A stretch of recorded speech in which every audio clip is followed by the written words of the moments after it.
अंशु त्रिवेदी जी, स्वागत है आपका। नमस्कार। जी नमस्कार मैम। मैं सर से नमस्कार। जय हिंद। हकीम जी को मैं नमस्कार बोलना चाहती हूँ। मेरे पैरों में बहुत दर्द रहता है। हम्म। पैर में जो पिंडली होती है, एक तो पिंडली होती है और एक साइड में से पैर का जो साइड का हिस्सा होता है उसमें बहुत दर्द होता है। चलते वक्त तो इतना ज्यादा दर्द होता है कि मैं चल ही नहीं पाती हूँ। वॉकिंग करने के लिए डॉक्टर ने बुलाया है, वजन ज्यादा है। और जैसे पहले मुझे सिर्फ चलते वक्त होता था, उसके बाद अब मुझे दिन भर घर में भी हो रहा है, खड़े रहने में भी हो रहा है, पिंडली में भी हो रहा है और साइड में बहुत पेन हो रहा है। उसकी वजह से जैसे गुट्टे गुट्टे कभी कभी लगते हैं, दर्द हो रहा है, एक एक जगह पे दर्द हो रहा है। इस तरह से दर्द होता है। मुझे डॉक्टर ने बर्फ की सिकाई के लिए भी बोला है और एक्सरे में कुछ नहीं निकला है। मसल स्पाज्म या न्यूरो से रिलेटेड प्रॉब्लम बता रहे हैं। ठीक है, ठीक है। आपकी एज बता दीजिए। मैं 41। अच्छा, देखिए, जो कैफियत आपने बताई है, जो अपना मामला बताया है, उसका मतलब ये होता है कि देखिए, हमारी पिंडली में या पिंडली की साइड में खिंचाव या दर्द हो या सुन हो या जलन हो, पैरों में हो, पिंडलियों में हो, थाइज में हो, चलते में हो या खड़े खड़े हो या लेटने पे हो, किसी को भी एक पैर में हो या दोनों पैरों में हो, तो इसका मतलब होता है कि हमारी कमर में नसें दबी हुई हैं, जो हिप से ऊपर के 5 डिस्क होते हैं, इस तरह के होते हैं। यहाँ पर नसें दब जाती हैं और दर्द होता है हमारी पिंडलियों में, या खिंचाव होता है या जलन होती है या सुन होने लगते हैं। अब हम पिंडली का इलाज कराते रहते हैं, पिंडली पे कुछ मलते रहते हैं, ये इलाज नहीं है। हमें हमारी कमर का इलाज करना होगा, पिंडली अपना आप ठीक होती है। ये मेरा तजुर्बा है। इसे साइटिका कहते हैं। साइटिक नर्व के दबने से ये रोग होता है। आपको समझाने के लिए इसलिए कह रहा हूँ कि लाखों लोग सुन रहे हैं और वो समझ नहीं पाते अपना रोग क्या है। डॉक्टर भी एक्सरे यहाँ का कर देता है। एक्सरे नहीं बल्कि एमआरआई होनी चाहिए और कमर की होनी चाहिए। कमर के हिप से ऊपर जो 5 डिस्क हैं उनकी एमआरआई में पता चलता है कि यहाँ रोग है, लेकिन उसमें 4-5 हज़ार रुपये लग जाते हैं। बहरहाल, आप अगर हमारे साथ जुड़े हुए पहले से तो यकीन करेंगे, नहीं तो फिर आप जो चाहे कर सकते हैं।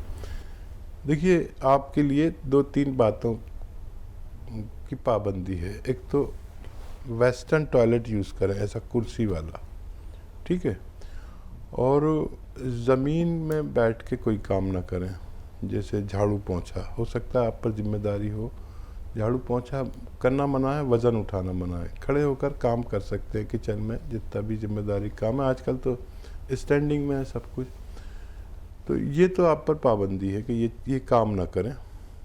और गोंद स्याह एक आता है, काला गोंद। काला गोंद या गोंद स्याह हम कहते हैं, और नकली बहुत मिलता है, असली ख़रीद लें। ये गोंद स्याह आधा ग्राम सुबह, आधा ग्राम शाम खाना शुरू करें। 15-16 रुपए का 1 ग्राम आता है, जो आधा आधा ग्राम सुबह शाम में खाना पड़ता है। तो 15-16 रुपए की खुराक है आपकी रोज़ाना की। तो इससे आपके तमाम जोड़ों और तमाम नसों और डिस्क अच्छी होती है। और गोंद स्याह असली लेना ज़रूरी है। और वज़न अगर ज़्यादा है तो आप ज़ीरे का सिरका विनेगर आप लें और 2-2 चम्मच 2-3 बार पिए। और डाइट कंट्रोल करें, जितना खुराक है आपकी उससे आधा कर दें। गर्म पानी खूब पिया करें। अगर ये इलाज आप 3-4 महीने लगातार करते हैं तो आपके रोगों को फ़ायदा होना मुमकिन है। जी हकीम साहब, हमने बहुत सारे लोग ऐसे भी देखे हैं जो अपने दर्द को लेके फिजियोथेरेपी का भी सहारा लेते हैं, तो आप इसको कितना सही मानते हैं? क्या फिजियोथेरेपी भी लेना ट्रीटमेंट ठीक है? देखिए, मैंने पाया कि लोग फिजियोथेरेपी इसकी कराते हैं, लेकिन मैंने अपने तजर्बे में, अपने अनुभव में फिजियोथेरेपी से इस रोग में फ़ायदा होते हुए नहीं देखा। और कुछ लोग मालिश करते हैं, मालिश से कुछ फ़ायदा कभी किसी को नहीं होता। खाने की दवा से कुछ फ़ायदा हो सकता है अगर भगवान पे भरोसा होगा तो। और मालिश और कुछ मलबाने चले जाते हैं पहलवानों के यहाँ और कोई उसमें बुरी तरह झटका मार देता है, ये सब गलत है। कभी बहुत बड़े रोग हो सकता है जो कभी ठीक ही ना हो। किसी भी ऑपरेशन से पहले किसी भी जोड़ के या कमर के ऑपरेशन कर डालते हैं डॉक्टर। ये घुटने में है परेशानी तो उसका ऑपरेशन कर देते हैं, और वो रोग होता है, कहीं तकलीफ़ होती है, कहीं इसकी ये निशानी है। तो किसी भी ऑपरेशन से पहले या आप ये नुस्खा ज़रूर इस्तेमाल करें। गौंसिया आधा ग्राम दिन में 2 बार खाने के बाद इस्तेमाल किया करें, फ़ायदा मुमकिन है। जी, नेक्स्ट कॉलर हैं बरेली से रेखा अवस्थी जी, स्वागत है आपका। क्या हमारे 2-3 सवाल है, नोट कर लीजिए मैडम। जी मैम बताइए। जर्सन को छिड़का मंगाया था हमने आपकी कंपनी से पिछले महीने में। बॉम पिला कर हस्बैंड के लिए मंगाया था, पैरालिसिस थी और क्या कहते हैं डायबिटीज थी। तो बॉम पिलाते रहे, उसको पिलाते 15 दिन तक उनके सर्दी अभी ज्यादा हो गई थी, उनके टीबी का भी इलाज चल रहा था। फिर बॉम ने पिलाते रहे, तब भी भरोसा था, पिलाते रहे। फिर बाद में बहुत ज्यादा सीना में जकड़न हो गई, बुखार भी आया तो हमने फिर उनका रोक दिया, पिलाना बंद कर दिया। बुखार से दवाई एडमिट भी रहे 2 दिन, बुखार की दवाई दी और खांसी सिरप पिलाया तो खांसी ऐसी के लिए तो सही है, लेकिन उनकी हथेली और तलवे बहुत गर्म रहते हैं, इतने गर्म रहते हैं कि सोने से भी लगता है कि हाथ जल रहे हैं, इतनी तेजी से गर्म रहते हैं। अब वो जैसे उनको छिड़का है वो हमने आधी बोतल है वो भी रोक दिया है कि हम पिलाएं नहीं पिलाएं, वो करते हमें इसीलिए बात करनी थी कि हम अब इस समय पिला सकते नहीं पिला सकते, तो टीवी के भी इलाज चल रहा है हमारा, और क्या डायबिटीज का भी है और पैरालिसिस भी है, हमें बहुत परेशान है उनकी वजह से, हम बहुत खराब कमजोर इतने हैं, बहुत ज्यादा कमजोरी वाली है, इससे बुखार आया सबसे बहुत ज्यादा। ठीक है। अच्छा देखिए, जिन लोगों को सिरका नहीं चले और ख़ास तौर पर टीबी के पेशेंट में ये होता है कि फेफड़े की बीमारी है और फेफड़े इम्प्रेस रहते हैं, तो उनको शायद ये नहीं चल पाएगा। तो जिन लोगों को भी देखिए डायबिटीज़ के लिए और कंट्रोल के लिए ये चाहिए तो वो गोंद चिलगोज़ा लें, 1 चुटकी सुबह 1 चुटकी शाम, तो ये उनके सीने में जकड़न भी नहीं करेगा और जितना कफ है उसे बाहर फेंकेगा, और ये बेहतर है, डायबिटीज़ कंट्रोल करता है ये। और अगर फालिज, लकवा और टीबी है तो 1 चुटकी खाने का सोडा और 1 चुटकी नमक जैतून 2 गिलास पानी में मिलाकर दिन में 1 बार दे दिया करें, तो इससे चर्बी कम होती है, कोलेस्ट्रॉल कम होता है, ब्लड प्रेशर कंट्रोल होता है और बहुत फ़ायदा मुमकिन है। उनको ये ना दें और ये कोई और शख्स ले ले, आप इन्हें इस तरह से इलाज करें तो फ़ायदा मुमकिन है। जी, औरंगाबाद से हैं शेख यूसुफ जी, स्वागत है आपका।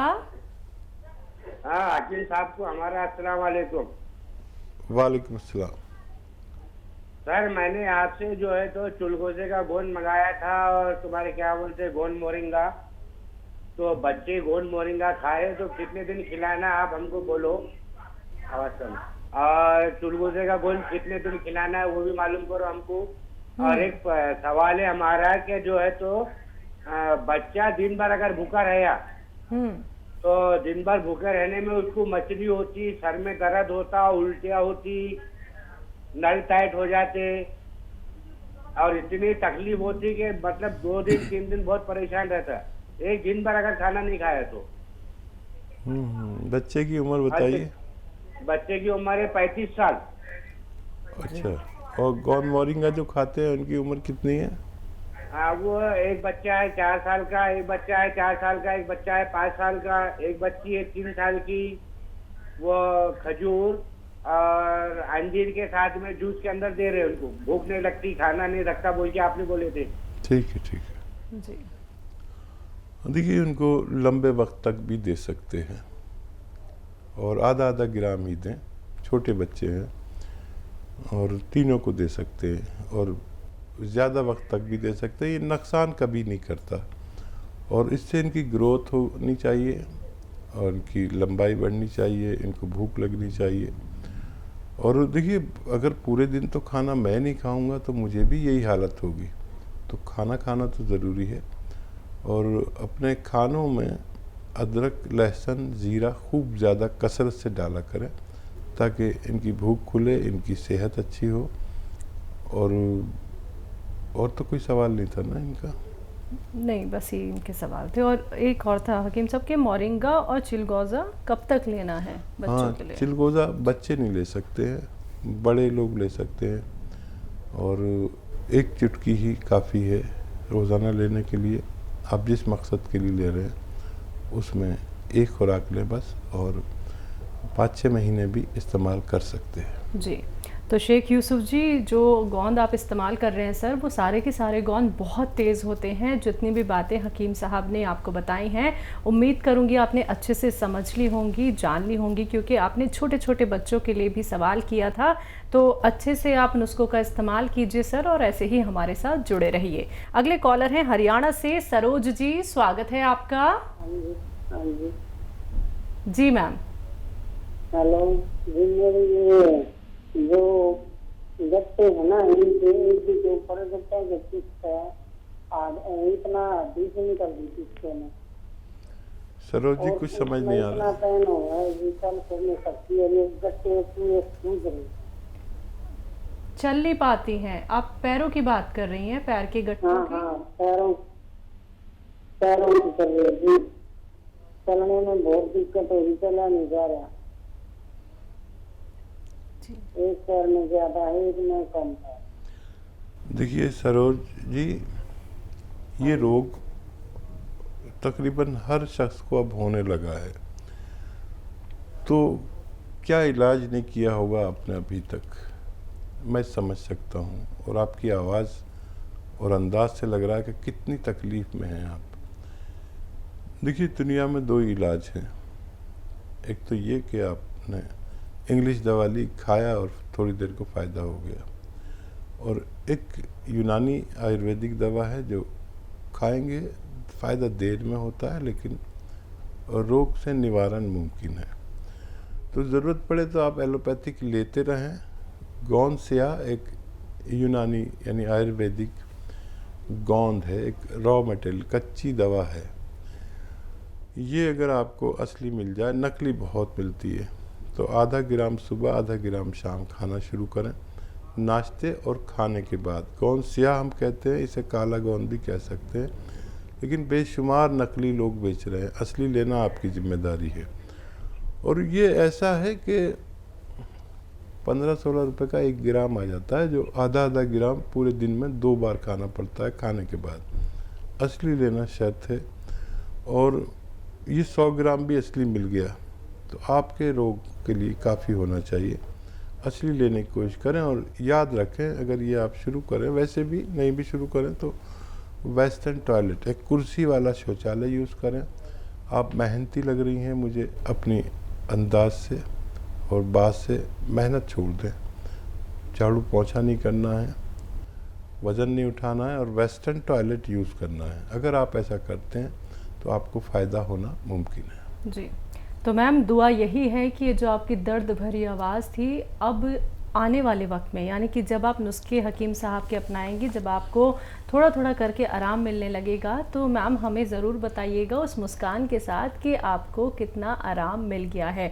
दुआ हमेशा दर्शकों, आप सभी दर्शकों के लिए यही रहती है कि आप लोग बड़ी से बड़ी बीमारी से बच जाएं, लेकिन खुद का ख्याल खुद ही रखना होता है। हकीम साहब सिर्फ आप लोगों को मशवरा दे सकते हैं, आप लोगों को नुस्खे बता सकते हैं, आपको ही उनका इस्तेमाल करना होगा एहतियात के साथ।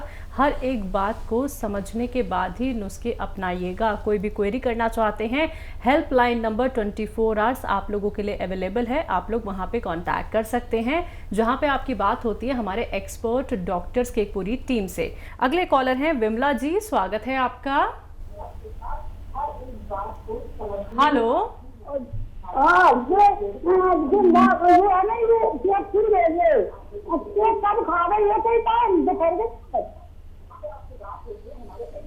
हेलो कुछ नहीं समझ में आ रहा हमारे। मैम टीवी का ना वॉल्यूम कम कर दीजिए, आप जो कहना चाह रही हैं वो हम तक बात नहीं पहुंच पा रही है। टीवी का वॉल्यूम कम कीजिए मैम। अब ये सही नहीं बात है साहब, मैडम जी खाते से खड़े नहीं हो पाते हैं, टीवी चालू है और कोई खौफ में है नहीं है कि कोई बंद कर दे, इसलिए हमने तुमको लगाया टीवी को। क्या दिक्कत हमारा है करियर कम नहीं कर रहा हूँ बिल्कुल। मैम? नहीं समझ में आया, क्या तकलीफ क्या है?